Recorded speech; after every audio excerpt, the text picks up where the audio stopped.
Okay, let's get started. Thanks a lot for coming to the European Economic Association session on ERC grant proposal writing. As you know, for the last 10 years, ERC has been changing the research environment in Europe, pushing the frontier research. There is a little bit of a concern in general that not enough people apply to ERC panel that handles economics, finance, and management. As a result, the European Economic Association has been trying to encourage people to apply. One initiative was to introduce a small financial reward to applicants from a set of low-income countries, and this year there has been 16 people so far who benefited from this scheme. But beyond that, we believe maybe there is a lack of information or misperceptions about ERC, especially among young scholars. So as a result, we decided to have this session for the first time this year to disseminate information about the ERC. So there will be two sessions here. There will be two sections of the session, sorry. In the first session, there will be a panel discussion followed by questions and answers. And then we will split into small groups and where you can ask more detailed questions, and maybe you can even ask questions about specific proposals you might have in mind, etc. So we have about 1 hour for the first half and 1 hour for the second half. So what I will do now is I will briefly ask the panel members and other participants for the small groups to introduce themselves. And then as the panel takes place, we will pass a sign-up sheet. So you will see there are 5 groups we formed, and each group has 2 leaders and a room assigned, except one group that we formed in the last minute. We'll still have to find a room for that. So I would like to ask you, write your name, last name, and the email. And for each group, we shouldn't write more than 8 people.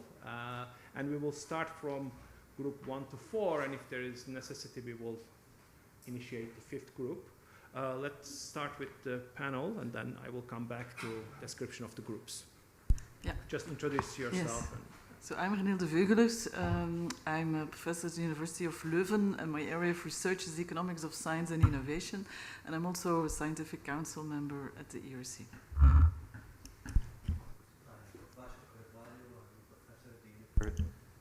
I'm Vasco Carvalho. I'm a professor at the University of Cambridge, mainly macroeconomics, on the fringes probably. And I'm an ERC starting grant holder. Hi, my name is Daniel Chen. I primarily do law and economics. I'm at the Toulouse School of Economics, and I have an ERC consolidated grant. My name is Nicola Fuchs-Schindel. I'm at Goethe University Frankfurt. I'm doing macroeconomics and labor. And I had an ERC starting grant, and I sat twice on the ERC panel.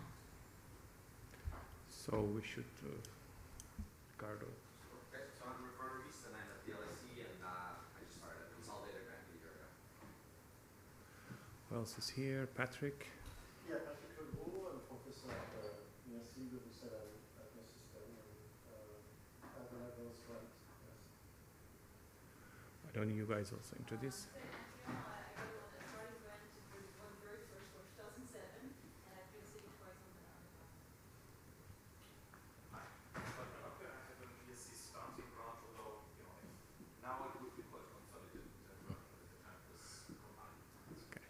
And I'm Nezih Güner. I'm at, oh, sorry, Eliana. No. Sorry.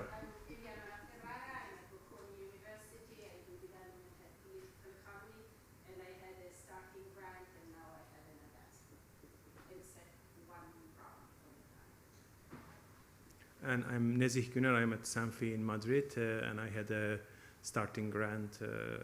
Okay. So the way we will organize groups, as I said, we will have 4 groups, and if necessary, we will open up the 5th group. So the group 1 will be Ryan, Hilde, and Nicola, and they will stay here. Okay, so that's fine. The group 2 will be Washko and Daniel, and they will be in room B201, which is a room outside, and you will see when you sign up which room it is, so don't worry. The group 3 will be Ricardo and Patrick, and that will be another room B202, again, right here. And then group 4 will be Eliana and I, again, room C201, right around here. And then if necessary, we will ask Estelle and Walker to lead another group, and we will find a room. So here, you see, I will distribute this sign-up sheet as the panel goes along. Just write your name. A group should not have more than 8 people. So, and then let's first fill up the first 4 groups, and then if necessary, we will go for the 5th group. Any questions? And if for whatever reason you are attending the first part of the session and are not planning to go to the small session groups, still write your name here at the bottom so that we can contact you for future events or for other information. Okay? So, floor is yours.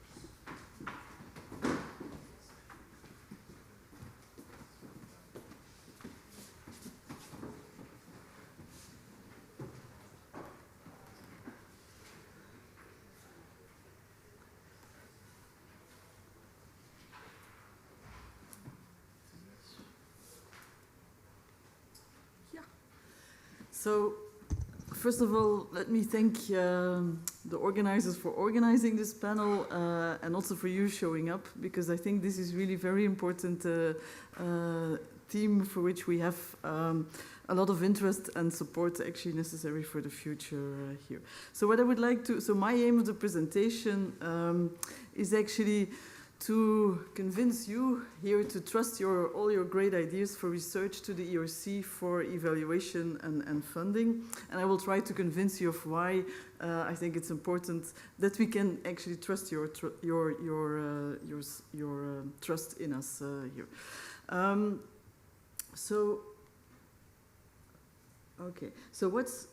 So what's the mission of the ERC? And as you already said, so it's, of course, it's about scientific excellence, but that's what many claim, but it's more than just scientific excellence. We really want to support the high-risk, high-gain type of pioneering proposals here. So it's that risk-taking that's actually also a very specific characteristic that we at ERC want to have in our ambition here. So that's why I emphasized your great ideas for research that we want to have at the ERC. So what makes us different from others in the funding landscape here is, first of all, we support individuals, so no consortia, like other parts of the European framework. No predetermined subjects, so it's really your ideas here, no specific calls on specific teams. What's also specific is that we offer big amounts of money and for long time periods, so that it actually allows you really to work on your great ideas for a sufficiently long time. The evaluation is only on the basis of scientific excellence criteria and groundbreaking criteria, no impact that you have to think about. And what's also very important is that the program is run by Scientific Council, who has full autonomy over how to use its money and which projects will actually be funded. And that scientific autonomy is very important as compared to other examples here. So what do we offer as the ERC? We offer to you as individuals this independence, recognition and visibility here, so that you can actually work on your research topic that's your own choice, and with a team that's your own choice here. It allows you to, so with the grant, it should be able to allow you to attract top team members from wherever and top team collaborators. You can negotiate with your host institution the best conditions. So we do also expect, and I'll show you also, we do see also a very big impact on your career in general, beyond the research project. What's also very important is that you can move with a grant to any place in Europe, the portability of grants, and that also gives you a lot of power vis-à-vis the hosting institute here.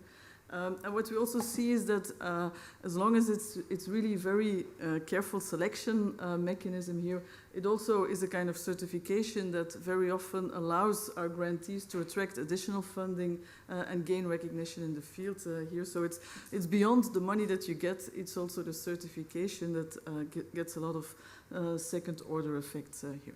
So, are we able to deliver all of what we promise our grantees to offer here? Well, first, of course, what matters is how much budget, how much money we have available for doing that here. So the ERC is part of the big EU Horizon 2020 budget. It represents 17%, which is a substantial amount, and it amounts to 13 billion of euro for the next years to come here.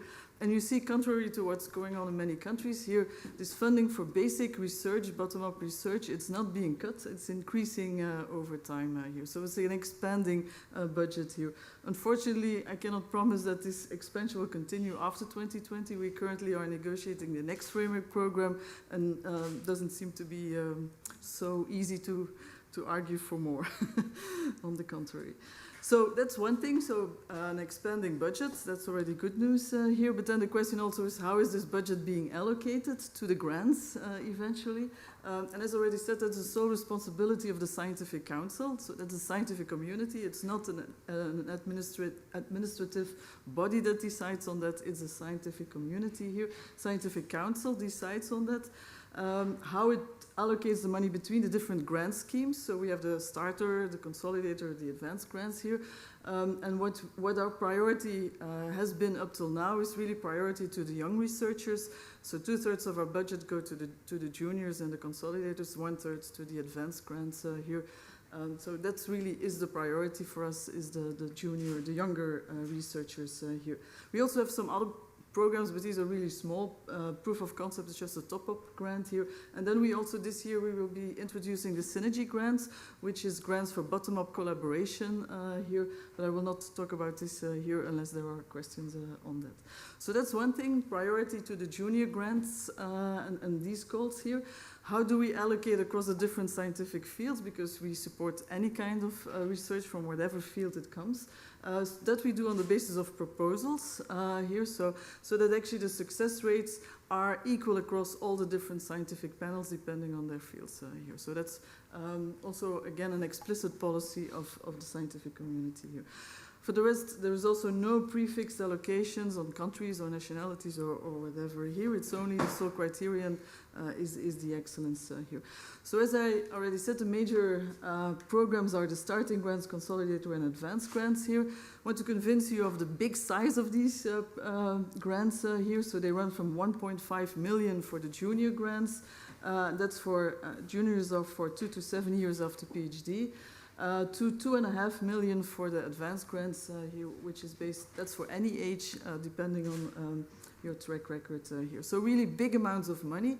We've heard very often complaints that it's sometimes too big for our field here, but it's also because we really want to emphasize that we are not talking about small ideas, one papers, it's really big research projects here that we want you to think about, and that's why the big amounts are there. They should allow for these big ideas here, and also the fact that it's always for 5 years is important as well. So big amounts available. The next question is how are we going to allocate it to the grantees? So our evaluation procedures here. So that is by peer review. Each of the panels consists of one panel chair and about 12 to 16 panel members here. And it's basically, so the Scientific Council selects these panel members on the basis of their scientific excellence. So these are real top researchers in their field. I see a lot of faces, some of the faces here are also members. And they actually get all the degrees of freedom to pick which grants that they actually will be allocating here. But they're asked to evaluate all these on the basis of, indeed, this groundbreaking, high-gain, high-risk profile here. So the whole quality of the ERC depends on the quality of our panels and how good they are in selecting these high-gain, high-risk profiles here. So very briefly, but I'm not going to go into the details, this is a two-step evaluation here. In the first step, That's looking at the PI profile and his synopsis of his project here. That is then discussed in a panel meeting joint where they all join. Then the step 2 is, so who goes to step 2 is decided. There you look at the full proposal here, and that is for the starting grants and the consolidated grants, also with interviews here, and that gives a lot of feedback also on your proposal in these interviews here. Then follows the rank, and on the basis of that rank and how much budget is available, depends who will actually be selected. And then we also provide a lot of feedback to the applicants here, although we could do perhaps better on that. So the evaluation is really a mix between the PI profile and the project. It's up to the panel members actually to decide how much weight they give to each of these here. And the 2-step is also important in view also particularly of the interview aspect here. But again, the quality of all this process really depends on the panel members here. And we have a big advantage at the ERC is that we really have a large scale, so we can recruit worldwide here. We recruit from all over the world, including from the US. We have about 7% of our panel members actually are from the US. So we do try to recruit as much as possible wherever we find the top. In the second stage, there was also remote referees, which are the more specialists in their field, and they are being selected by the panel members here for the 2-stage. And those are also quite a lot, on average about 6 to 7 remote referees per grant. So I think we do really big efforts to try to have your proposals being evaluated by top scientists here, so that you can really guarantee the quality of our selection mechanism here. This is just to show the different nationalities here. By the way, I'm going to make sure that you have also the slides available on the website here, so you can look in the details if you want. Just also to let you know that in these panels, we're also very sensitive to a good distribution among different types and particularly on the gender dimension. So we have about 1/3. So in principle, we try to get 40% of our panel members females, but on average, we only have 30% of our panel members female here, but we really do a good effort to try to do that as well. Okay, so that's all in terms of what we have set in motion in order to select the best proposals here.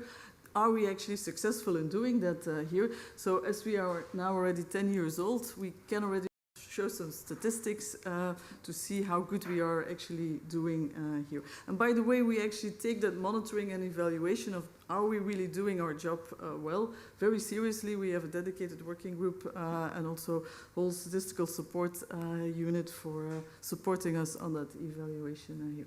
So that's since we are 10 years, this year is a lot of events going on, and these are the kind of slides you will definitely recognize if you went to any of these here, but showing you with all what we do here. So, but let me give you a bit more hard facts rather than all this. So overall, in these 10 years, we had 67,000 proposals evaluated, of which about 7,000 funded. So that means on average a success rate of 11%. You can think of, is this high or is this low? We can discuss this later. What's also very clear is, as I already said, we want to give priority to the young researchers. That's also what you see in the data. 65% of our grants are early stage careers, so that's starting and consolidated grants here. And the success rates are more or less equal. So for the advanced grants, it's 30%. Success rates for the starting grants is 12% here. So that's we really try to get that no bias there. Gender, however, unfortunately, I have to say it does matter here. So first of all, the share of females in the number of proposals is on average 26%. I'll show you the numbers for SH1, which has an even bigger gender problem here. But what's even, so first of all, there are not that many females applying, but that depends very much on the field. But the success rate on average is also lower here, so that's definitely also something we are constantly monitoring here, and we also have again a dedicated working group within the Scientific Council to monitor how we're doing on gender here. And one of the things, this is also why we emphasize a lot to have enough females in the panels, but that doesn't seem to have any effect on the success rates nor application rates here. Another thing that matters is geography. Although we have really nationalities from everywhere, everybody can apply as long as you do your research in Europe here.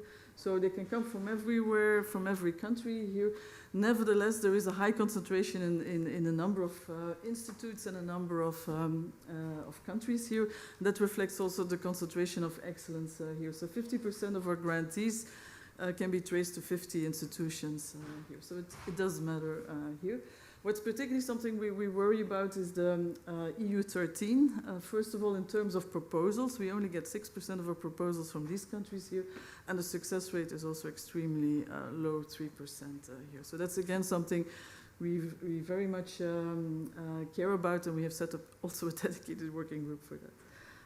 Success rates by countries also very substantially, very much correlated to the excellence here. So very successful countries are Switzerland and Israel, also of course the UK and France and Netherlands, so the usual suspects here, and you see that the success rates of some of the weaker countries, and particularly EU 13, is much lower here. What's also important to know, and that comes from both the portability of the grant, but also from the mobility inside the European Union. So the UK gets the most grants, of course, but most of these grants actually come from non-UK people that move to the UK. So that's really very important. So Italians and Germans are very successful, but not in Italy or in Germany, but actually when they move to the UK or to Switzerland.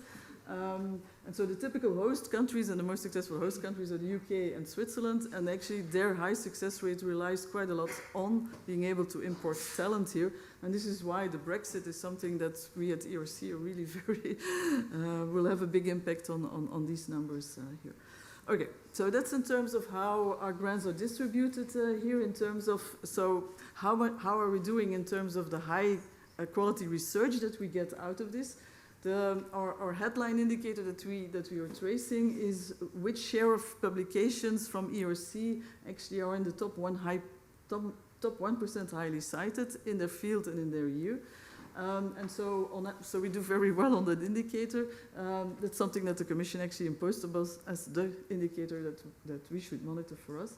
So we have 7% of our publications are in this 1%, so that's 7 times more than expected, so that's really very, very nice here. And of course, we also trace a lot of other stuff. It's always very nice to show how many Nobel Prize winners that you have here. So that's why economics really also works very well at the ERC, because we have Nobel Prize winners, and that really helps quite a lot. But we not only are tracing the bibliometrics of this, we also do qualitative analysis here as well. So we also ask experts to evaluate these papers that come out here and how groundbreaking they actually were.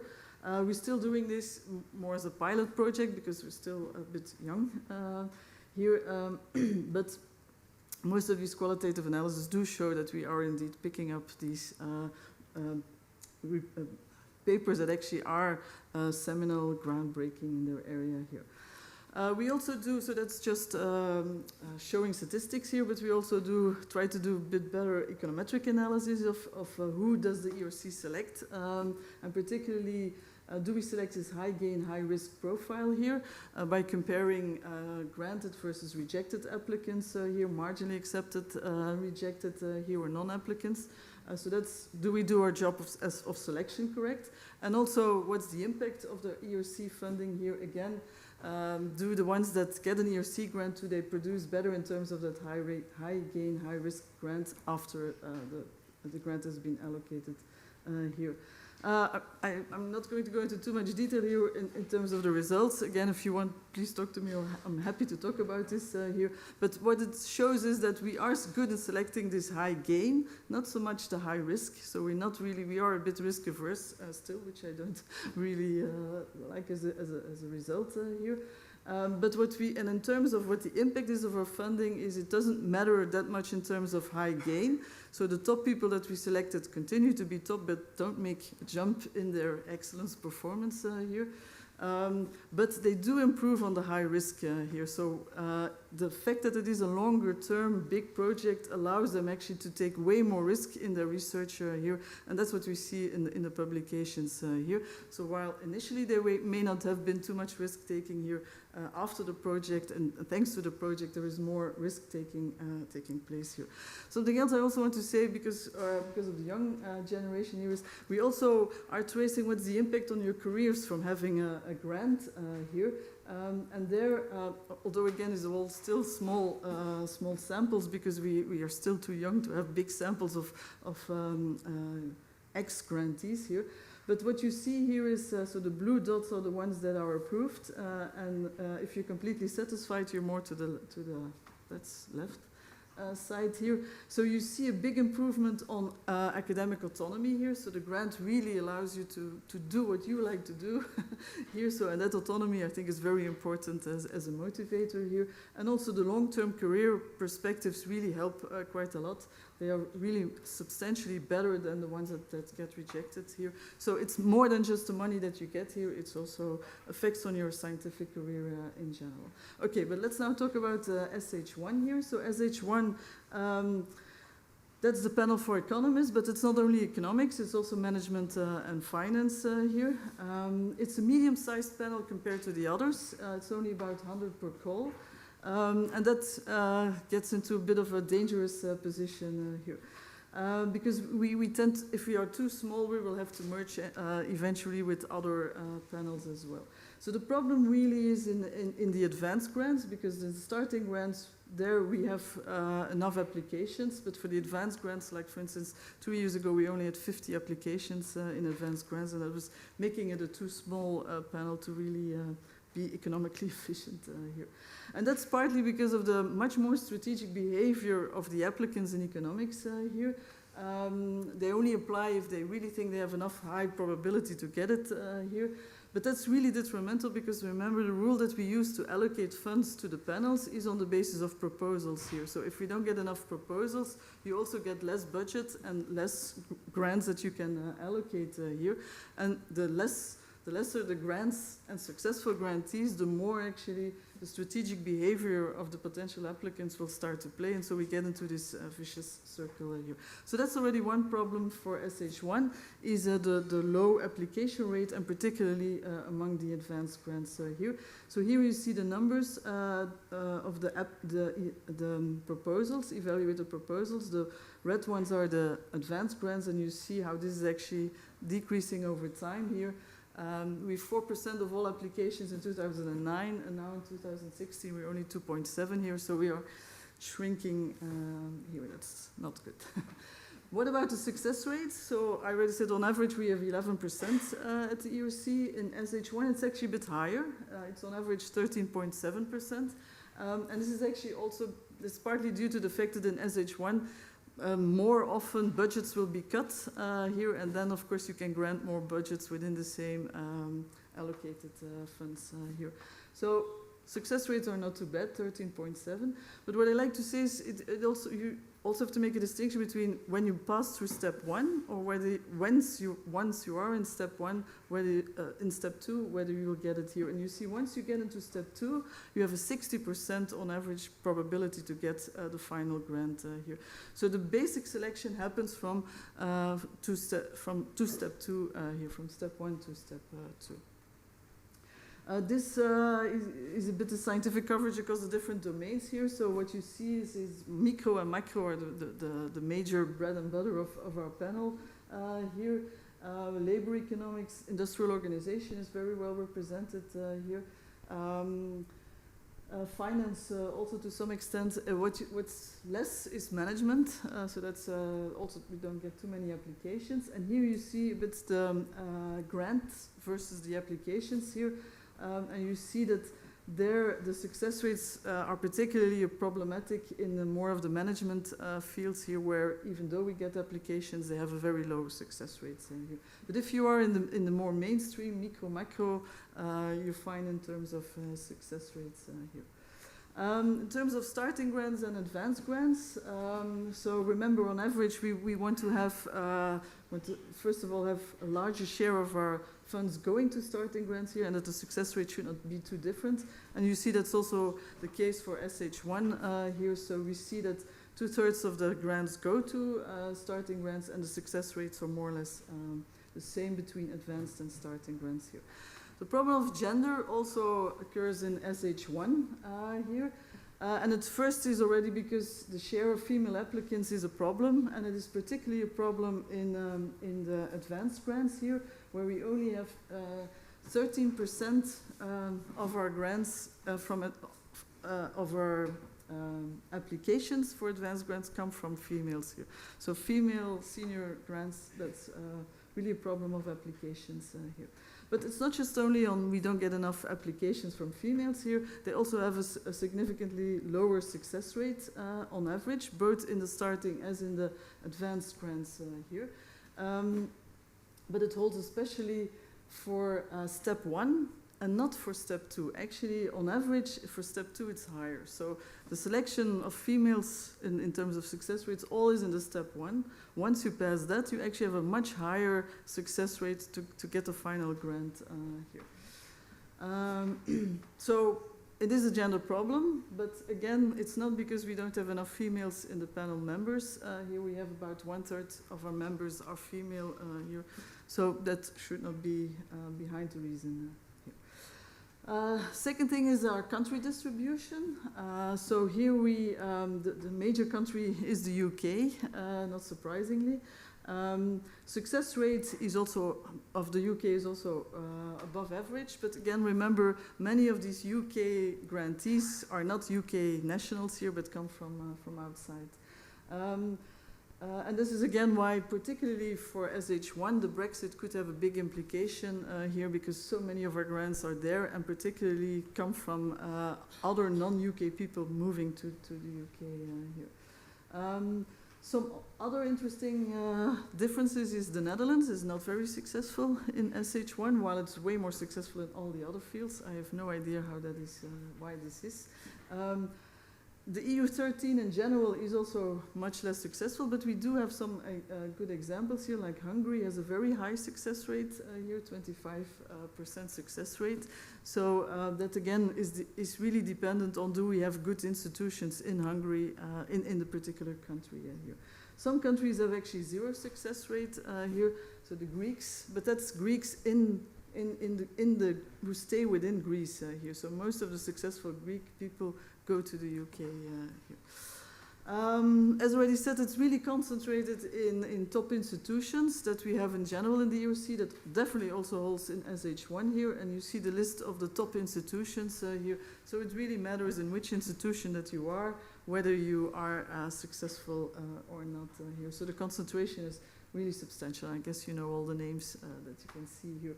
Nevertheless, so although there is concentration in males and concentration in the UK and concentration in top institutions here, I also want to make a case it's possible, and excellence can be found everywhere here. So we also do have examples from peripheral countries. I listed here a few of them here on top, Portugal, because we were.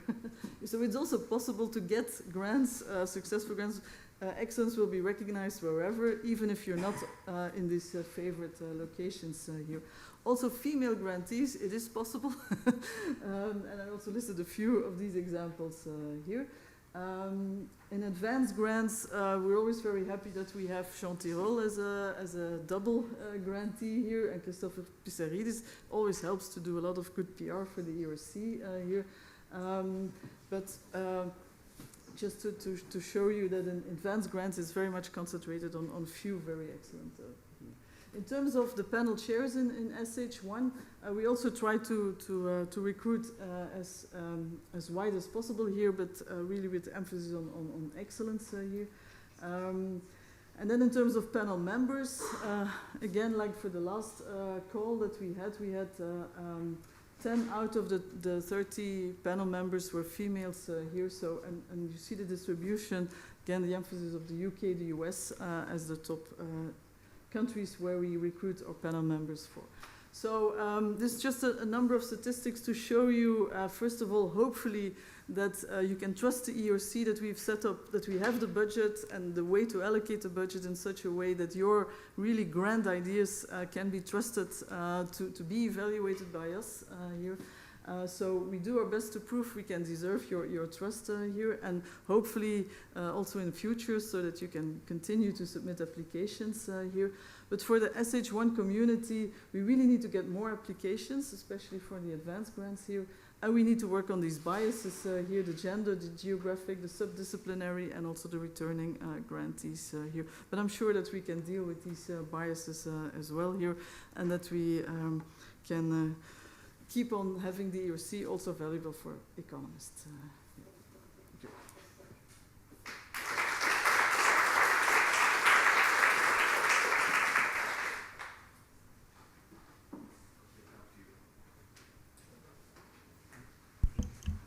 Thanks. Thank you. That was informative. So a couple of disclaimers. I have a starting grant, so I'm mostly going to talk about that from the perspective of a younger person applying. I am not really an insider, so I might actually have perceptions that are wrong, but they're still my perceptions, but I'm sure panel will correct.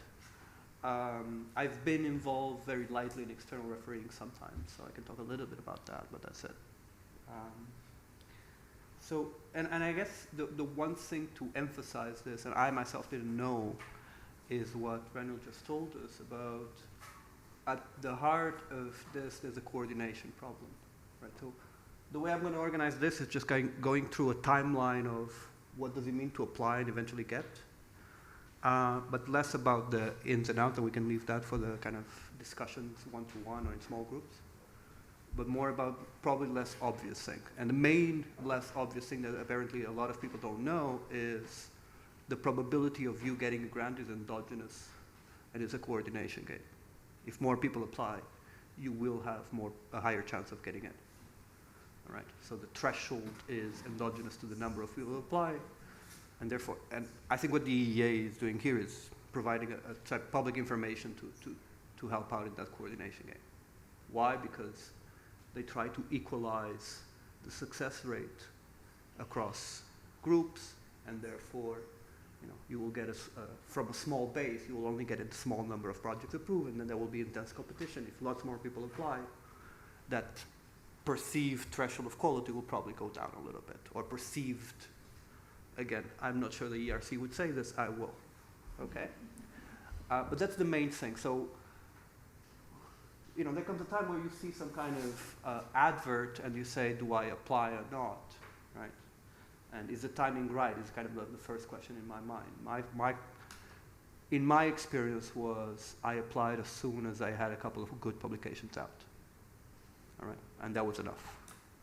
I tend to think, I don't have the statistics, but that the starting grants tend to bunch towards the end of whatever the limit of the starting grant. I got it in my 3rd or 4th year of AP, so it was relatively young, I think, relative to the.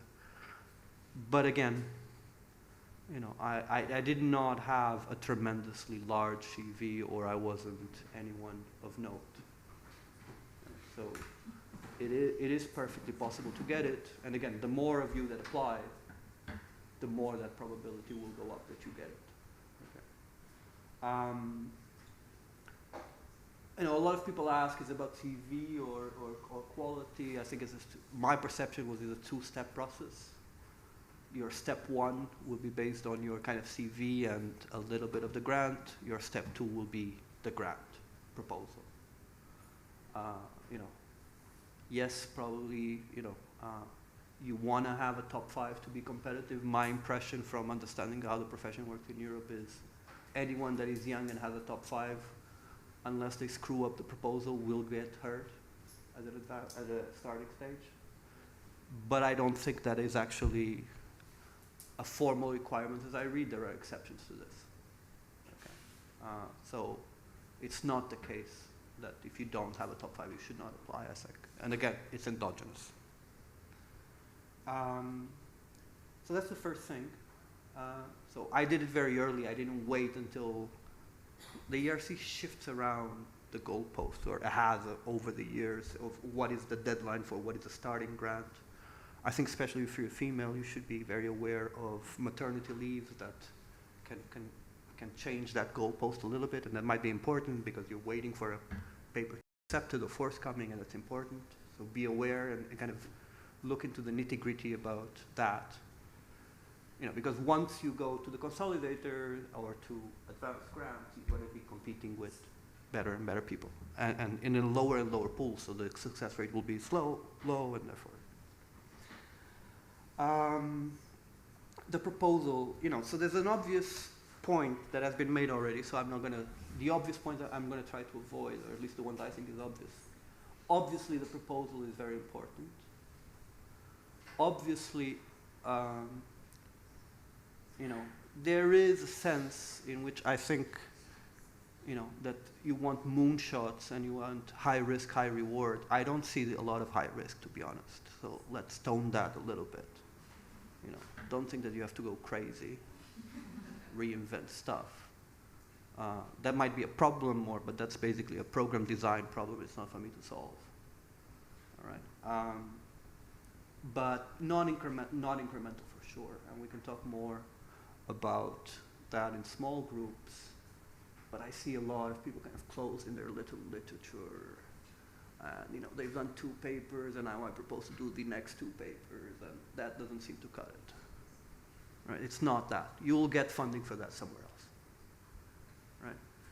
What I think is important is, so it's a moment for like blue sky thinking, and for me it was, you know, there's always a problem of selection. You get the grant, hence the project was decent enough for you to keep thinking about it, but the application moment itself was probably the most useful time in my assistant professor time. I took a month out. It's not that I had, you know, I was 2-3 years out when I started writing the grant. It's not that I had a huge pipeline coming up. So it's not that I had, I'll put A, B, and C project that I have running and I'll try that. It was basically blue skies. It was kind of, what would I like to do? And that, which at that point when I was applying, I was like, not really sure about this, right? It's kind of, will this hang together? You know, it was risky in that sense, right? You know, I just was thinking about it. Some things I had like a suggestive correlation. Something is something that I've been thinking for a while and I couldn't get a solution, so I just wrote, I want to think about this, right? But that month has probably been the guiding light of my research for the last 6 years, independent of the ERC. Kind of this big problem that you sit down is, how the hell do I think about this? If I want to think about these, you know, my proposal was, here's a relatively new field that I've been part of. There are, you know, this is the state of the field. There are 2 clear bottlenecks if this field is going to expand. And then I had like sub-projects within within this kind of 2 bottlenecks. And there were 2 bottlenecks, you know, at least for one of them I still have no idea, you know, I've been trying to work on it, but it's hard. But that moment of mapping, you know, we're all too much in the rat race, and you know, there's very productive people in the rat race. I'm not one of them. But these moments of just stepping back and affording yourself a month to think about big things, you know, questions that bother you, questions that you don't know how to think about, that was a very important moment ex post. Right? When I was doing it, I was just stressed of, will this make it? But in fact, it has been, you know, there are questions there that I think I'll finish the grant and I still don't know, you know, and nor the profession. But, you know, they stay with you, ways of thinking. So I think it's kind of, even if you fail to get the grant, you should think about 2 things. One is, it will stay with you, that moment of deep thinking about how do I make a coherent argument of something that I've never really thought about too deeply, or, you know, it's been bothering me, but I haven't written the paper. And also there's a, you know, again, an externality on this is, once you have a document like that, even if you fail or even if you win, you know, a call for grants comes up, you submit that thing. A 10-year document comes up, you submit that thing. You know, it's work that doesn't go to waste even if you fail. So it's a very important moment, irrespective. And that's, I think, one thing that is non-obvious. Interview, I found it the most difficult part. not because of the difficulty of the interview itself, but the format is weird. Right? There's like this 16, 18 people in the room. It looks like 35 actually, you know, maybe it changed. You know, there's some management guy there looking at you, and the last time they heard about what you're talking about, if there's a management guy, I'm sorry, you know, it would be the same if it would be the reverse, right? The last time they talked about, in my case, supply chains was, you know, it was all about the theory of the firm and why don't they merge, and I was like, I have nothing to say about that, but they kept coming after that, right? It's a very heterogeneous panel. You have like a very short time, and it's the same problem as a proposal. People are too deep into their little research and not enough about this is the big idea. And I have like about 10 minutes to say this, right? And I've been helping a lot of people applying for grants, and always the slide moment is the terrible moment. It's really the stressful moment, right? And it doesn't help because I got in and a Brussels person told me, oh no, relax, lots of people have failed. Anyway, it's a tense moment, but so for me it's kind of the only moment that I think about. I didn't really like that moment. You do it. You know, there's €1 million at stake. With that in mind, it's doable. I don't know how much time I have. I hope someone is taking it. Resources, is €1 million too much? What do you, I have a lot of these questions, you know, what the hell do you do with €1 million? I don't need €1 million. First you do, you know, and there are fields that do need that money, you know, expensive data sets, expensive experimental setups, expensive field projects, right? But you can do a lot with that in terms of furthering your own environment and releasing yourself from constraints. And it's amazing, you know, so you want to visit a place, you go. So what I'm trying to say is, apart from the budget for your computer and for, you know, this project A and project B, what the ERC has allowed me is to basically organize my dream conferences, right? It's kind of, you know, NBR groups are split with some kind of party lines, historical, histories of stuff. You know, you're in Europe, you don't know everyone in the US. You know, you don't know all the editors, and you say, okay, I would like a conference that has these 15 people. And sometimes those 15 people are expensive, they need to fly expensively, they need to do stuff, and you do it. And from that, it's not only a strategic thing, there's collaborations that emerge, there's visitors that come by, et cetera, et cetera. So obviously €1 million will allow you to do stuff, and it's amazing how much you can spend, all right? But, you know, again, one thing that's, it's usually not completely, you know, very junior people are not aware is the intangible that brings to the department around you. For example, I applied when I was still in Barcelona where there was less of an issue. Now I think that I should have kind of awarded more PhD grants. You know, if you're in an environment where you're missing out on good PhD students because they're getting whatever, the 40K scholarship from Yale, and you've missed out on that guy because your department has a small fund, you can fund that person. In the same way that, you know, for example, there's some European institutions that fund assistant professor, you know, through my grant, I fund some other assistant professor. I don't know if that's legal, but it happens, right? So there's a lot of intangibles that will further the environment around you. And this is incredibly important because you don't want to be the sole guy pushing. You want to have a super active seminar schedule. You want to have a super active visitor schedule.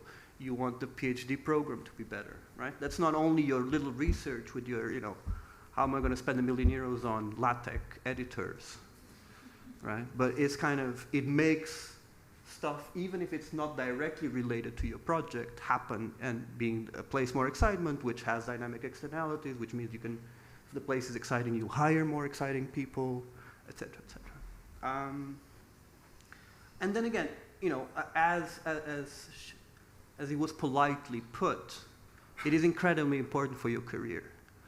You should think about it that you're paying your own salary because a lot of it is going is taxed by your university, right?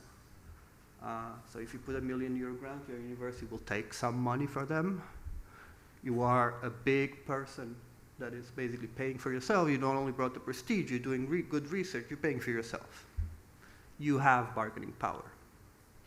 And you are a prospect on the market because from the perspective of hiring you, you're paying yourself and bringing prestige, right?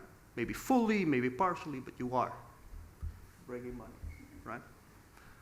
So that increases mobility, that increases outside offers. Even if you don't do any of those, it increases your power inside the department, okay? Again, because not everyone in the department is bringing €1 million to fund lots of stuff happening, right?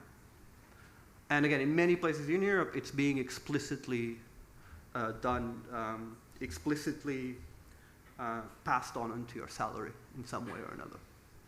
All right, so there's obviously economic benefits of this, and there will be, you know, there will be salary prices. It's not that the ERC is paying your salary, but the ERC is coming in, and your department is paying something out.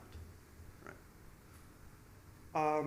So we can talk more about the nitty-gritty of applications, but I just wanted to point out stuff that is kind of less obvious and less official, but that you should keep in mind, especially for starting. People apply. It's a great moment. It's a very worthwhile moment that will bring you dynamic. It's a dynamic investment for you, and will bring dynamic externality as a profession. So that's the main message. Okay.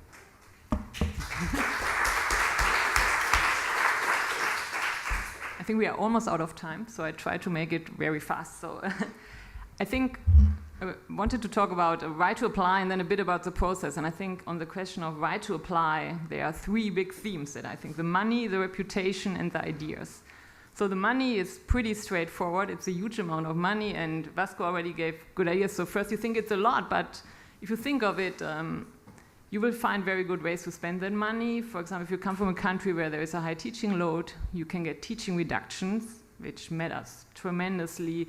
You can invite people and so on. And one thing I want to just add, once you have the grant, it's actually fairly flexible. So if you get new ideas of what to do with the money, there can be some shifting around. So it's good to mention a lot of categories in the budget right away, but then if you say, well, now I want to do a conference that I hadn't budgeted before, but I needed one doctoral student less, you can do that. So it's great. I would just say it gives you a lot of freedom. I mean, for me, the biggest thing was teaching reduction. I think it helps tremendously, and you can do a lot of things with this. So the second reason why you should apply, I think, is reputation. I mean, the ERC just has a very high reputation. It's very well regarded in all European countries. It's known in the US. It's also known across all disciplines. So if your department chair goes to talk to your dean about tenure cases, he might say, well, but this person has published in the AER and the QGE, but the dean doesn't know what this means. Right? But if this person has an ERC grant, even if the dean is from a completely different field, he or she understands what it means. So I think it's just a high recognition all over, and makes you an attractive hire and tenure case. The third big reason to apply, and Vasco was pointing that out, and I want to stress that, is really the ideas. It forces you to sit down early on and think about what are the things that I want to work on. Are these interesting questions? What are the challenges in this project? So you're forced to think deeply through this research agenda for the next few years, and that is helpful even if you don't get the ERC. I think this will have positive effects on your careers in any case. It gives you a deadline to do that, which is always good. We always appreciate deadlines. Also forces your co-authors to do something until this deadline. You tell them that I'm writing this grant, so let's take the time to think about it together. So that is helpful. And one thing I just want to mention: if you don't get the ERC, since it's not targeted toward a big topic, and it's not with a consortia of 15 other people, I mean, you can likely use this application also in your national funding agencies. So I think you could, with minimal effort, turn it around and maybe submit a similar project to the ESRC in England, or the DFG in Germany, or so on. So it could be useful even in that regard, also if you get rejected. And then quickly on the application process, so I think it's fairly straightforward. There is a CV part. I mean, we have a CV anyhow, so that is pretty much done, and then you can't do anything about this. And then the proposal, yeah, you really should think through, why is this an interesting question? What are the challenges? And even if you are not 100% sure how to address them, I think it's very useful to point out, I mean, what is the main crux that we are after and that you need to address there, because the referees that you will get, they are specialists, so they will figure these things out anyhow. And so it is great if you have a big theme, but if you have a series of projects and you can tie them together and each of them is a good one, I think that can also be done. But it is tricky because you have to think ahead, and these projects, they really, so you cannot submit anything where you already have a working paper. So it's really about what do you want to do in the future. And so it is a very challenging time, but also a very rewarding time, I think. And then for the interview, I thought maybe as economists we are at least a little bit prepared, because we have the job market where you also have this half-hour interviews where you give the 5-minute spiel at the beginning. I mean, here you give also a 5-minute presentation. The difference is in the job market process, you are interviewed by several universities, and some of them you think, oh, this didn't go well, and the other one went well, and here you have only one interview, and it is very stressful because it's a 30-minute, and you have to think on your feet. So it really makes sense to prepare a lot. Prepare this 5-minute presentation, give it to other people, and think about what kind of questions you might get and how you could answer them. Obviously, you won't anticipate all the questions, but maybe part of them. And also some national agencies offer preparation sessions on that, actually. I attended one in Germany. I mean, it's across disciplines, so you wonder, well, maybe someone in history or biology does it differently, but I still thought it was helpful. Then you have to come up with a budget. There, I think it's just important to point out that give a justification of what you write in the budget. So don't say, I want to hire 1 postdoc and 3 PhDs, but just write 1 sentence what they are supposed to do. So that makes it much easier to defend your budget in a sense. Yes, and then once you have it, I think it's just great on all accounts. The grant management is a bit of work, but not too much. So I would just say it's definitely worth trying it. And then I pass on.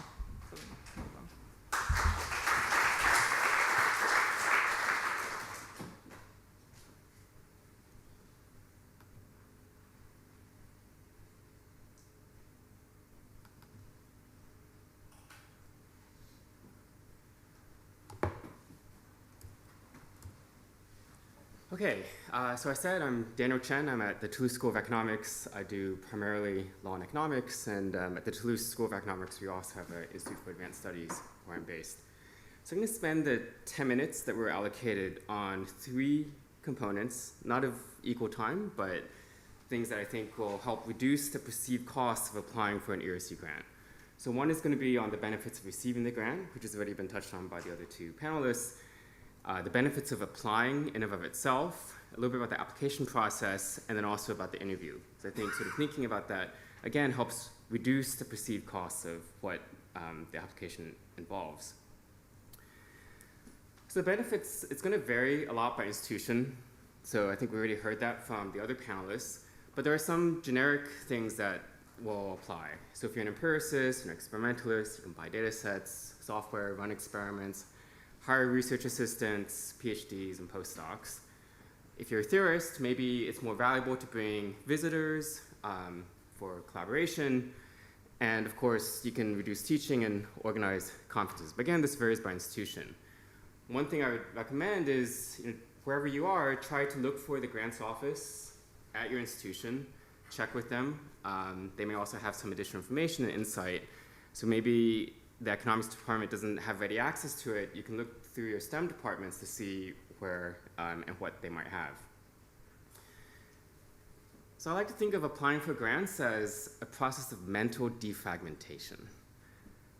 So for those of you who have older computers, or who remember, you used to have to manually defragment your hard drive every night or once a week. So think of like a file that gets deleted, and you add a file. It might not be the same size, And the hard drive doesn't automatically put that file in the space where things were deleted. So what the grant application process lets you do is you kind of defragment, big blue sky or whatever you want to call it, but it lets you think about the connections between your different work, your past, your future papers. Now, even if the application fails, you can repackage it for another, or maybe someone you've interacted with through the process, getting feedback, interviewing, or maybe even a referee that you didn't know could flag another opportunity. So I'm going to look at some material that you might not have at your institution, but I thought I would share just so that you know that it exists, so that you can try to Google or look for it. I'm not going to read all of this, but some of this maybe was highlighted by the first speaker, looking for important challenges. Is your proposal ambitious, high risk, high gain? But balance that with a degree of concreteness and feasibility. Is the methodology appropriate? Another aspect of applying is about you, the applicant. So why are you special for this project? Is it something that you've done or something about where you are that lets you be really appropriate for the research? And then also, why now? Why this year as opposed to next year? So these are things that I think are just generic across different disciplines. The interview has, and when I did it, there was about 15 people. One person's designated to read your application in more detail, ask you tougher questions, but also advocate on your behalf. At the same time, you're going to have all the other disciplines in this room, and you should expect questions to come, from any subdiscipline, and it can be very generic, be ready to answer common sense questions. You might be thinking, really hard about some specific question that 1% of the economics profession might also, be with you to think about as a tough concern. But then you're going to get a question that you might not have prepared for, but these are the things that you get from practice talks and job talks, I guess. So again, I'm not going to read this, but just a flag that these kinds of things are available. So I'll just pick out two of these. So one is, is there coherence between the activities you're proposing? So is there like a sort of a coherent unity between the different projects? That was something that I had to think hard about when I moved from the proposal to the interview. The other is the last line. So maybe the first presenter said impact wasn't that important, but maybe subconsciously when evaluators read it, there's always a notion of what is the impact of this research? What are the usage scenarios? What are the possible utilities, the outcomes of your research for the future, for policy? And this is another thing that the grants office made available, and this is just a list of different criteria that social sciences looked for in the ERC. Maybe there's 4 things to pull out here. So one is innovation, contribution, methodology, and then expected results. So that's also thinking about what would be. And then let me give, since we're short on time, I'll just give an example from the first 2 slides that I used in the interview. The way I framed it was that I was a law and economics researcher and that there's an open debate in the development of legal institutions, in law and in economics, whether people obey the law because the law incentivizes, as in a classic economics or law and economics framework, or as all the other social scientists thought, law has legitimacy and it simply tells people what is the right thing to do. Okay? And so then what I framed both in the proposal and the interview is that a lot of the prior work was interested in how people form normative commitments, how do they respond to these normative commitments, and how can we measure them using both the tools of economic theory and economics methodology. So the next slide is going to show you why I had a challenge to bring the projects together. So I conceived it as 3 different pillars that's going to explore normative commitments in healthcare, in courts, and in the lab. So just briefly, it was sort of looking at the impact of pharmaceutical company payments to physicians on how they prescribe and their patient outcomes using a special data set. The second was to look at the impacts of random assignment of judges with different normative commitments on societal attitudes. And the third was trying to isolate these in the lab. So you can see that this is quite disparate, and it was quite challenging to sort of bring this all together. But maybe one thing I'll sort of just to highlight as an example, what can you think of as the usage scenarios? I was able to frame the first one as, well, the ACA, the Obamacare was just about to come out and publish now it's 24 million payments to physicians, including the day of the payment. And so what I proposed was that I had litigation settlement data that let me look at payments from pharma companies to doctors and sort of set up the pipeline to do this kind of analysis once that data became available. And of course, the EU also has a lot of policy concerns regarding conflicts of interest. And the second was to sort of set up a usage scenario where thinking about rapid impact analysis of court decisions. So can we automate a process through which, a lower court opinions comes in front of the circuit court, and then, at least the way I proposed and got asked in my interview was, can you machine code the nearest case related to this case such that you can use the random assignment to look at the causal effects?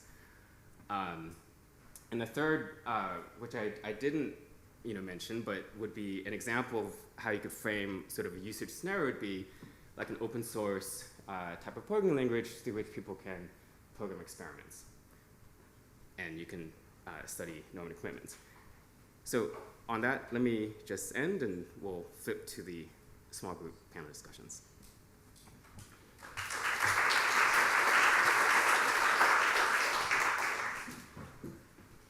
Thanks a lot to the panel members. So we will split into the small groups where you can ask more detailed questions. If there is some broad questions, couple questions you want to ask, I think we can take them. Maybe want to, so that people can hear. So Pascal talked a little bit, so I think it's important to talk again about the issue of the top 5. So I think there's I don't know if it's a myth or a rumor that if you don't have a top 5, you won't get it. And I think this is one big cause of why there's so few applications. And I think it's particular to economics. So I don't know, there was a session in the American Economic Association on the first of the top 5. So you didn't show in the slides, and I think it will be important, the fraction of winners that didn't have top 5 at the moment.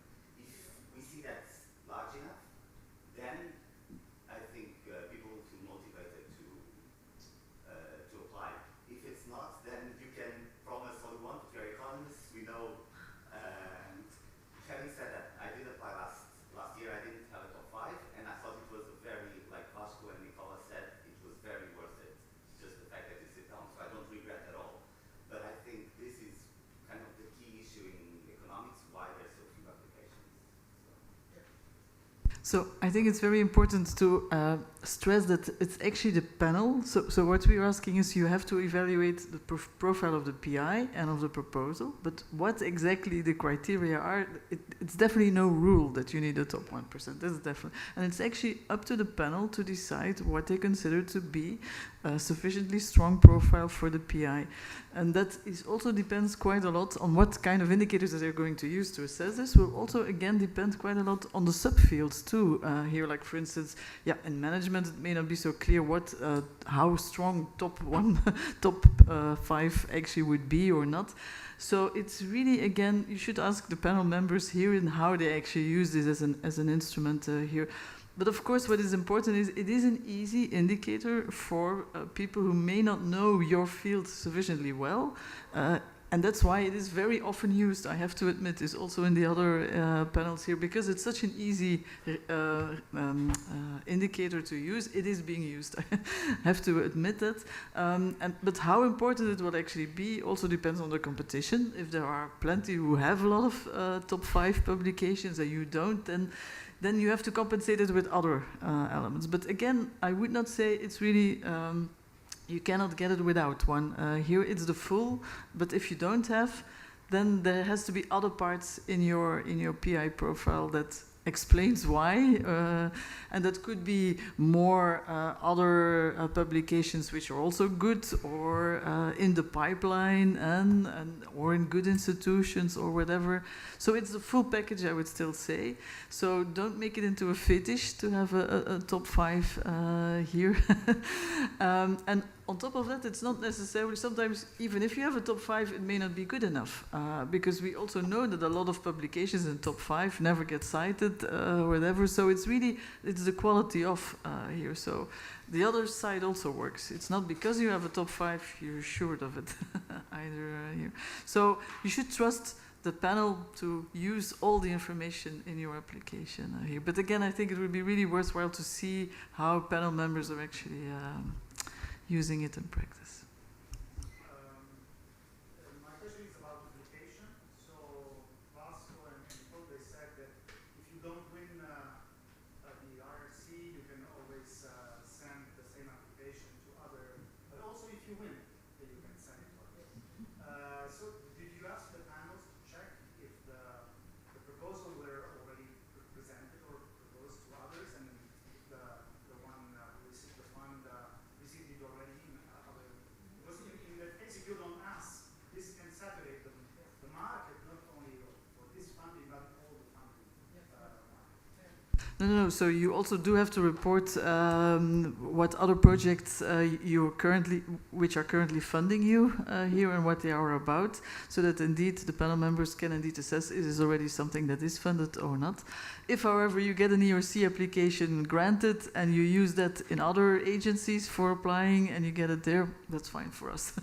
So we won't retract the grant if you get funded by others. On the contrary, actually, in other fields, it's very common that you get multiple funding for the same proposal. So, yeah. Hi, I was wondering whether you think it's a good thing to apply several times, and if we do, is it like, does it make sense to apply with the same project or not? Mm-hmm. Yeah. And also, not to be annoying about that, but I think it would be interesting, maybe by field, to have an idea, not only like being obsessed by top 5, but also like how many top publications besides top 5 would Yep. be like something like good to apply. Yeah. I'm very glad. Can I? I'm very glad that you answered this question here, because I wanted to address this too here. So in economics, there is still this idea of I apply, and if I don't get it, it's done. In other fields, typically you get a grant after 2 or 3 times applying for here, and apparently we don't have this this behavior here, and that of course goes against us, because that's why we have less applications here. And it's so I would think certainly that we need to change this, and if you get a rejection, then adjust your proposal to the extent that it makes sense for you, because you never know what the next panel will bring us. So every evaluation will be independent here.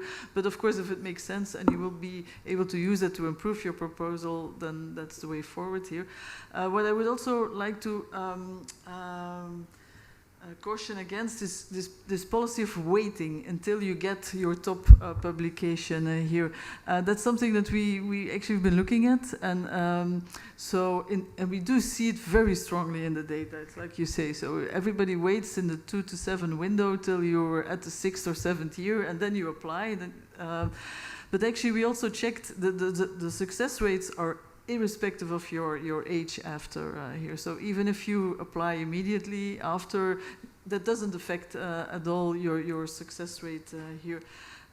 So what really matters is, are you ready at that time to come up with a good proposal that really is convincing here, and is your PI profile sufficiently strong here?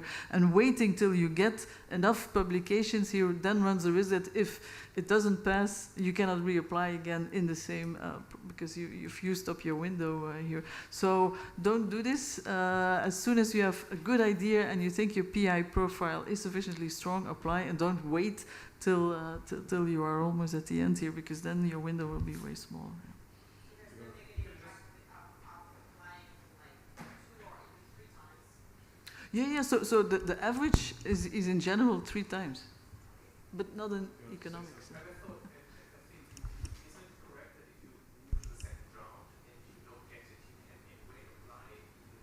Yeah.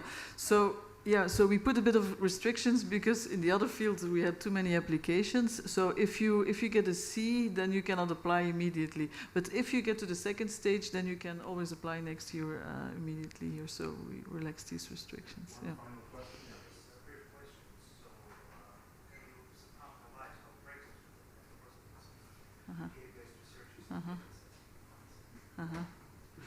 We have no idea. It's a big uncertainty here. So we hope if it remains a bit the Swiss model, then it doesn't change at all. But we have no idea.